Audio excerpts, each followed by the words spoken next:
Mitos dalam penjelasan fenomenologi agama adalah sebuah konsep yang penting dalam studi agama. Mitos merupakan cerita atau alur suatu drama yang dibangun atas dasar kepentingan-kepentingan tertentu atau sebagai representasi agama. Mitos selalu dihubungkan dengan masyarakat mistis.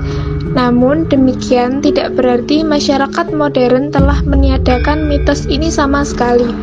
Tidak sedikit masyarakat modern yang masih mempercayai warisan kuno dan warisan spiritual. Mitos merupakan salah satu isu akademik yang tetap hangat. Dalam fenomenologi agama, mitos menunjukkan fenomenologi agama yang dipengaruhi oleh filsafat, khususnya fenomenologi dan hermeneutik. Implikasi ketiga konsep tersebut dalam fenomenologi agama menunjukkan pendekatan yang menunjukkan esensi makna dan saling terkaitnya fenomena-fenomena agama. Mitos dalam penjelasan fenomenologi agama adalah sebuah konsep yang penting dalam studi agama. Mitos merupakan cerita atau alur suatu drama yang dibangun atas dasar kepentingan-kepentingan tertentu atau sebagai representasi agama. Mitos selalu dihubungkan dengan masyarakat mistis. Namun demikian tidak berarti masyarakat modern telah meniadakan mitos ini sama sekali. Tidak sedikit masyarakat modern yang masih mempercayai warisan kuno dan warisan spiritual. Mitos merupakan salah satu isu akademik yang tetap hangat. Dalam fenomenologi agama, mitos menunjukkan fenomenologi agama yang dipengaruhi oleh filsafat, khususnya fenomenologi dan hermeneutik. Implikasi ketiga konsep tersebut dalam fenomenologi agama menunjukkan pendekatan yang menunjukkan esensi makna dan saling terkaitnya fenomena-fenomena agama. Nyi Roro Kidul adalah seorang penguasa Laut Selatan yang digambarkan sebagai sesosok roh atau dewi dalam mitos yang berkembang di masyarakat Pulau Jawa. Dia disebut sebagai Ratu Laut Selatan dan dikenal sebagai putri kerajaan Sunda yang diusir ayahnya karena ulah ibu tiri. Mitos ini melegenda dalam kehidupan masyarakat yang meyakini bahwa Nyi Roro Kidul adalah penguasa Laut Selatan. Bertahta di kerajaan besar para penguasa Laut Selatan Jawa yang penduduknya terdiri dari para makhluk halus, jin atau lelembut. Mitos tentang Nyi Roro Kidul adalah tema populer dalam cerita rakyat dan mitologi. Masyarakat Sunda mengetahui legenda penguasa spiritual Laut Selatan Jawa Barat yang berwujud seorang wanita cantik.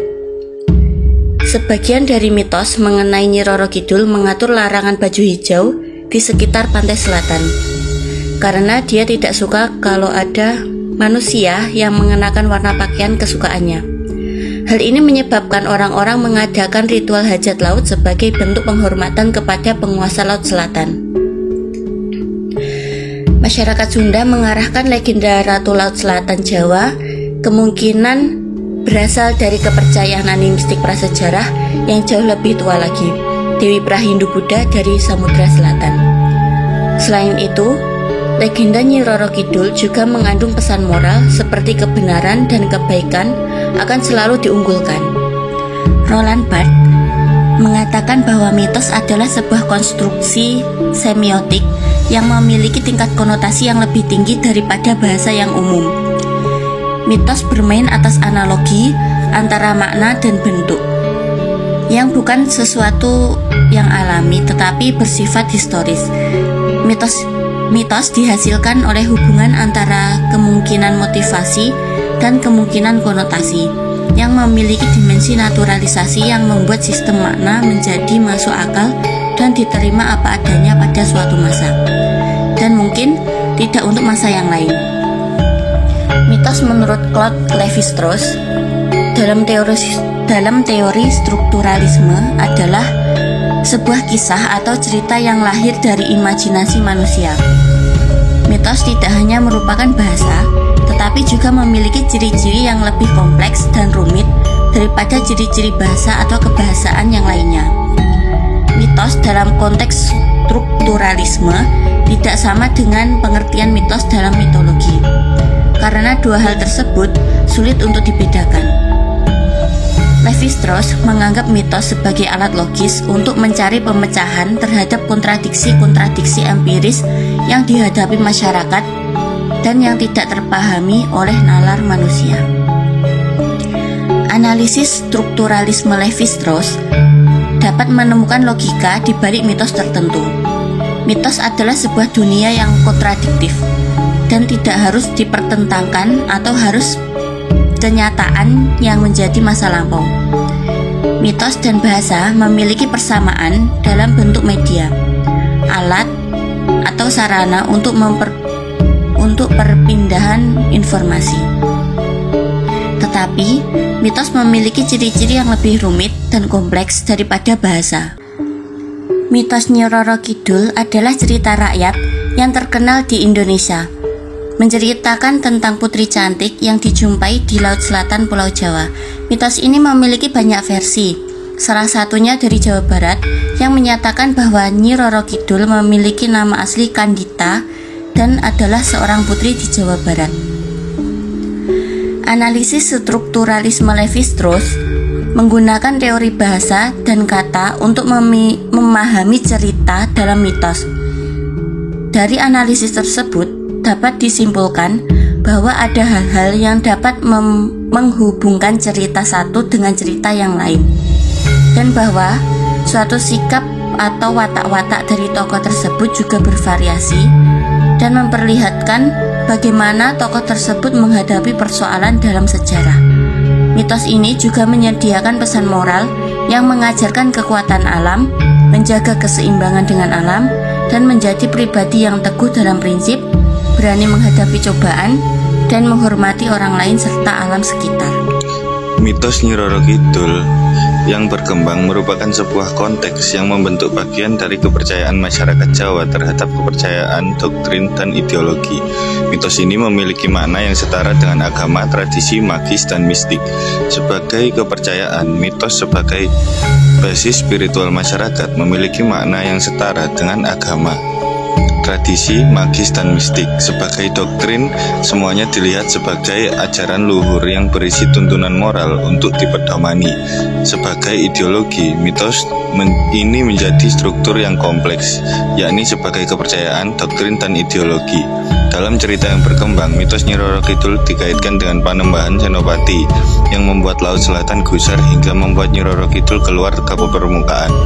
Mitos ini juga dapat menjadi sebuah metafora atas bencana alam berupa gelombang besar Laut Selatan. Kemunculan legenda Nyi Roro Kidul juga menjadi wacana baru bagi masyarakat Jawa yang sebelumnya lebih mengagungkan gunung daripada laut.